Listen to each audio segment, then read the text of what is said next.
A mí me parecen una serie de experiencias, como otras, como los viajes astrales, ¿no? Que de un modo más técnico se llama visión remota, ¿no? Pero que en el fondo comparte muchas características con lo que son los sueños lúcidos, ¿no? Es decir, la capacidad de saber que estás soñando, en primer lugar, después controlar tus propios sueños, a partir de ahí dirigir tus propios sueños, es decir, crear tu propio guión de sueño, y a partir de ahí, pues bueno, la posibilidad de viajar con los ojos de la mente, digamos, por este mundo y por otros mundos, ¿no? Estos soñadores lúcidos tienen una serie de experiencias que comparten y que luego comprueban a posteriori, es decir, que han hecho las mismas cosas, que se han encontrado con determinadas personas, incluso comparten lugares oníricos, es decir, cada grupo de soñadores lúcidos tiene determinados lugares oníricos a donde van a realizar determinadas actividades, ¿no? Yo he entrevistado a personas, a soñadores lúcidos, que me han confesado que se han conocido en un sueño, es decir, que a partir de ahí se han dado sus correos electrónicos o sus números de teléfono, ¿no? Es decir, que primero se han conocido en el sueño lúcido y luego en persona. Bueno, ese tipo de experiencias hasta cierto punto son objetivables, es decir, que bueno, comparten esa experiencia en el sueño. Por lo tanto, la pregunta es, si en esos sueños lúcidos conectan o contactan con aparentes o supuestas entidades o seres de otras dimensiones, la pregunta es, hombre, quizás esas entidades de otras dimensiones no son una mera imaginación, ¿no?, de todos los presentes, o una creación mental de los presentes, sino que puede que tengan algún tipo de existencia o que existan independientemente de las personas que tienen el sueño lúcido.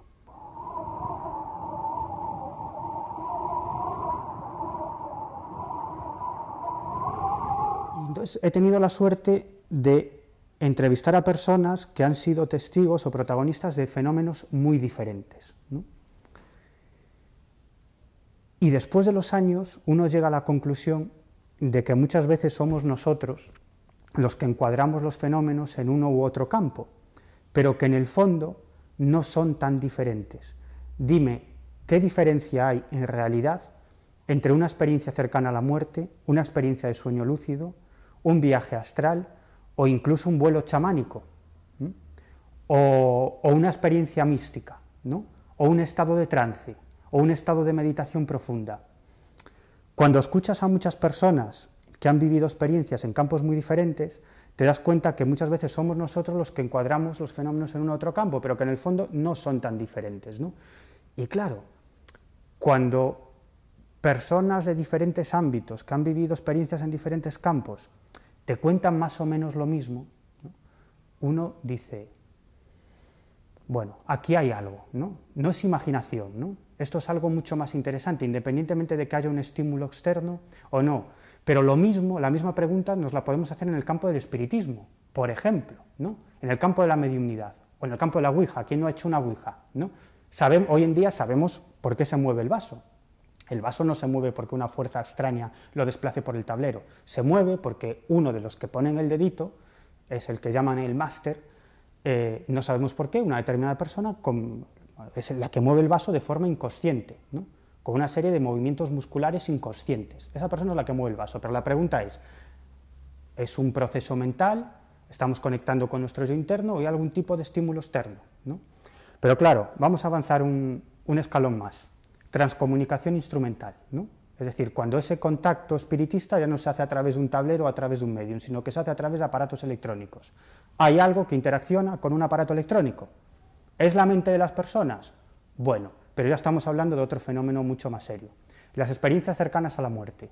Cuando muchísimas personas que viven en diferentes países, de distintas creencias, de distintas culturas, cuentan una experiencia tan similar, ¿no?, y sobre todo cuando muchas de esas personas relatan una experiencia extracorpórea, es decir, que describen lo que está pasando en otras habitaciones, describe lo que están hablando sus familiares cuando sus cuerpos están en la sala de operaciones. Hombre, uno se puede plantear que caray, que en el fondo estamos hablando de un viaje astral, ¿no? Es decir, si la conciencia es independiente del cuerpo, ¿por qué no pueden existir inteligencias de otras dimensiones? ¿Por qué?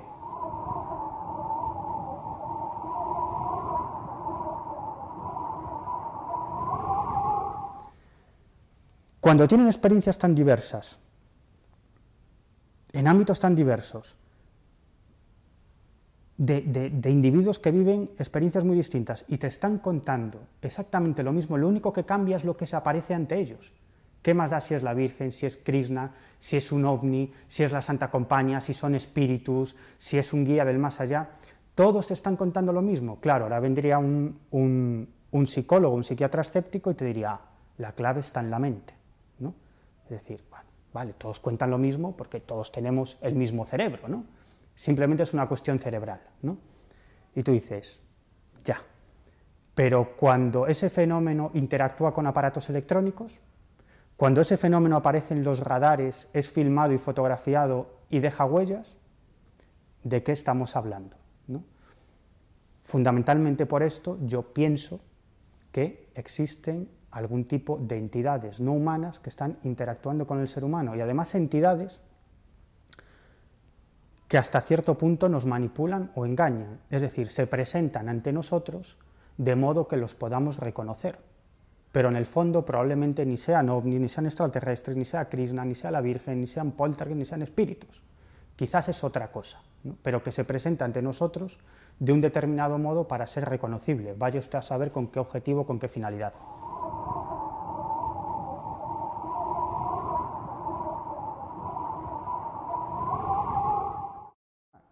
Esta es otra cuestión que a mí me parece fascinante y me parece incluso lo más interesante de las experiencias, es el cambio de conciencia.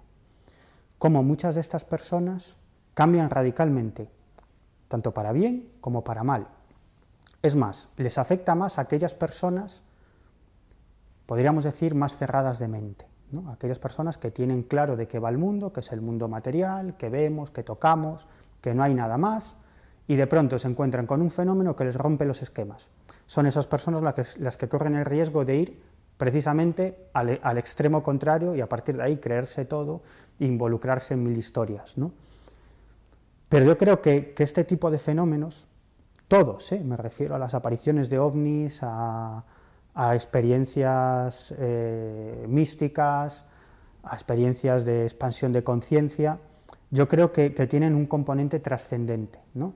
Y es que provocan un cambio de conciencia y que las personas que los viven o que las experimentan se den cuenta de que esto es mucho más que lo que tocamos o comemos o bebemos, ¿no? Que vivimos en un universo enormemente complejo del que no sabemos prácticamente nada, y desde el punto de vista científico, hoy en día, en el campo de la física cuántica, pues estamos hasta cierto punto empezando a descorrer el velo, ¿no? Y lo que nos estamos encontrando es algo tan increíble y tan alucinante, con unas implicaciones tan trascendentes, que no sabemos por dónde tomarlo.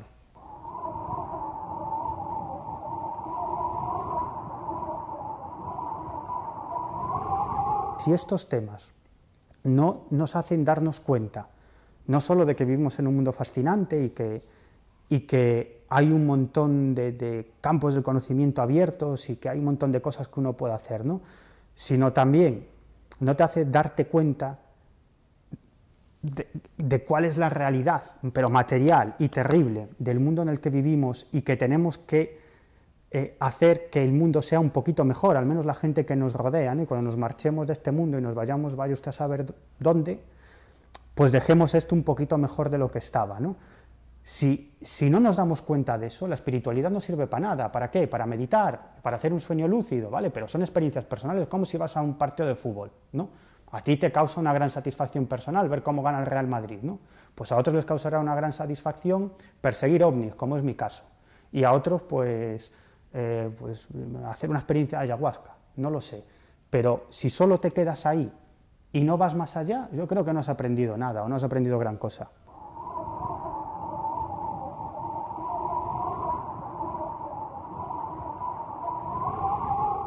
Pero si no sabemos de lo que estoy formado yo, ni de lo que estás formado tú, si es que ni siquiera sabemos qué demonios es esta silla. Es decir, estamos hablando aquí de inteligencias de otras dimensiones, de extraterrestres, de un montón de historias, y ni siquiera sabemos de qué está hecha esta silla. ¿Qué es esta silla? Si es que no lo sabemos. ¿Qué es? ¿Qué es? ¿Cuál es el origen de la materia? ¿Qué es esto? No lo sabemos, ¿no? Tenemos teorías, ¿no? Tenemos teorías, pero en realidad no lo sabemos. Según la teoría de cuerdas, pues bueno, todos nosotros estamos formados por una especie de cuerdas vibrantes, ¿no?, que vibran, y nuestros aparatos de última tecnología captan una u otra partícula subatómica, pero ni siquiera existirían las partículas subatómicas, sino serían una especie de cuerdas vibrantes, que es un modo de idealizar algo muy complejo, ¿no? Bueno, ese tipo de cuerdas que vibrarían, pero, este aquí, que esas cuerdas pueden vibrar entre 10 y 26 dimensiones, y dices, caray, es decir, que de algún modo esas cuerdas estarían conectadas con otras dimensiones del espacio-tiempo, ¿no? Caray, es decir, que todos nosotros, que estamos formados por partículas subatómicas, como todo el universo, en realidad estamos conectados con otras dimensiones del espacio-tiempo, ¿no? Eso es lo que nos están diciendo. Caray, bueno, si esto es así, estamos hablando de ciencia ortodoxa, no estamos hablando de ninguna heterodoxia, esto es ciencia ortodoxa, ¿no? Si esto es así, caray, te puedes plantear muchísimas cosas. Yo he leído artículos de portada en revistas científicas donde se planteaban, si existiesen, cómo serían esas inteligencias que morarían en esas otras dimensiones, ¿no? Era un ejercicio de imaginación, pero basado en lo que sabemos de las leyes de la física, ¿no? Esto ha sido portada de importantes revistas científicas, ¿no? Bueno, es decir, vivimos en un mundo tan extraño sin irnos tan lejos. Caray, el universo, ¿no? El universo, lo que vemos, lo que tocamos, cuando miramos para el cielo, es el 4%, lo que vemos es el 4% de la materia del universo. El 96% es materia oscura y energía oscura, que no sabemos muy bien de qué va, pero que no lo vemos. Es decir, que solamente podemos contemplar el 4% de la materia del universo. Y ya, si salimos de nuestro universo y nos vamos a esos otros universos o esas otras dimensiones del espacio-tiempo, dices, caramba, ¿de qué estamos hablando? Si tú ni siquiera existes, ni yo tampoco, y ni siquiera tienes esa forma. Yo te estoy viendo así porque tengo una constitución física determinada y un cerebro determinado, y te capto así. Pero ¿cómo te capta tu perro? Y una oruga y una mariposa, ¿cómo te capta? Además, yo cuando te veo no existes, no sé si lo sabes. O sea, tú eres nada, ¿no? Eres una serie de partículas subatómicas que no están en ningún sitio, que es están en todos los sitios a la vez y en ninguno, y solo cuando yo te veo, es decir, cuando una conciencia te mira, tú te colapsas para mí. Es decir, esas partículas subatómicas, que son a la vez onda y partículas, se colapsan en una partícula, toman forma y yo te veo. Pero cuando te veo, tú no existes, ¿no? Bueno, estas cosas, que son el ABC de la ciencia actual, de la física cuántica, caray, es que son muy extrañas.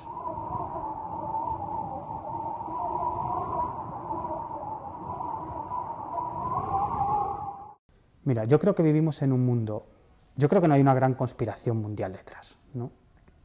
Pero vivimos en un mundo tan materialista, que lo que importa es el beneficio por encima de todo, el beneficio económico, ¿no? Por encima de todo, por encima de vidas, por encima del bienestar, por encima de la felicidad, por encima de todo, el beneficio económico, ¿no? Que es la época en la que estamos viviendo, ¿no? Este terrible capitalismo sin alma, ¿no? que estamos viviendo, que este tipo de cuestiones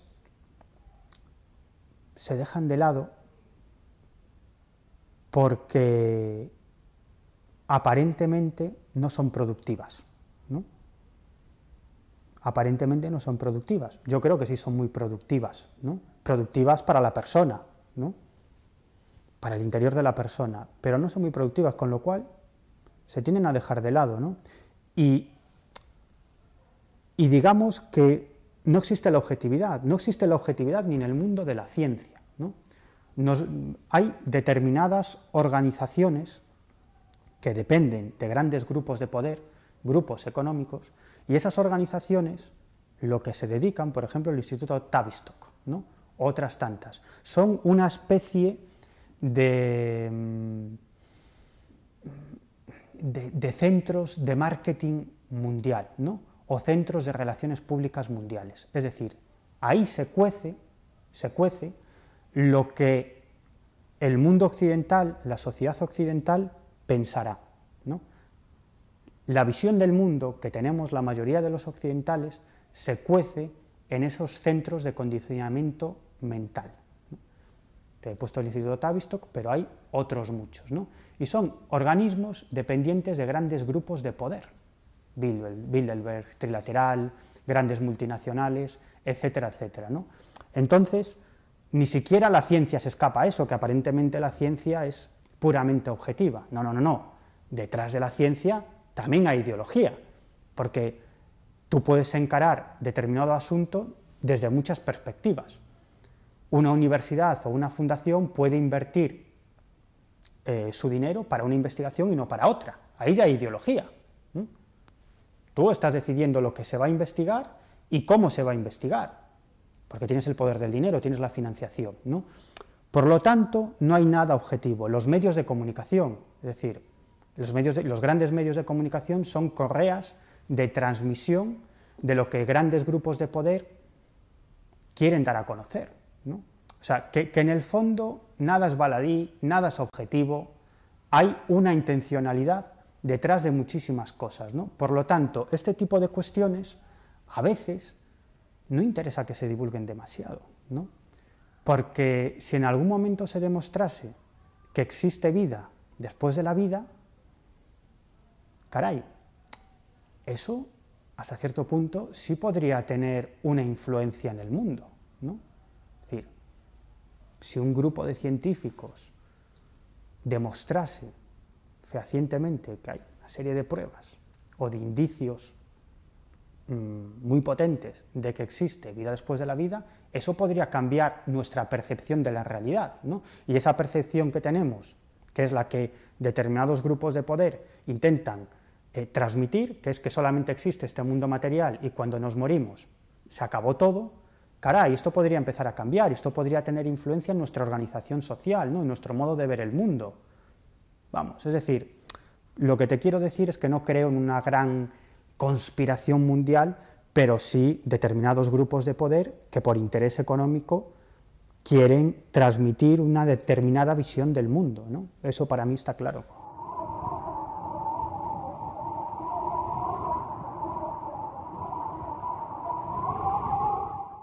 Que la gente se dé cuenta de que estamos en un mundo increíble, en el que hay tanto por hacer y tanto por conocer, ¿no? Y que obviamente todos tenemos que pagar nuestro alquiler o nuestra hipoteca, tenemos que comer 2 o 3 veces al día, ¿no? Nuestros hijos tienen que ir al colegio, nos tenemos que vestir, ¿no? Y obviamente eso es nuestra vida diaria, ¿no? Y tenemos que preocuparnos de tener el dinero suficiente para hacer esas cosas, tenemos que trabajar, tenemos que hacer muchas cosas, pero también, yo creo, y que eso va en nuestro bienestar, tenemos que dejar un hueco, y un hueco importante, para ir más allá de esas cosas, entre comillas, rentables, de las que te hablaba antes, ¿no? Sino que hay otras cosas también rentables a nivel personal, a nivel interno, que también generan bienestar, ¿no? Y es este tipo de cuestiones, ¿no?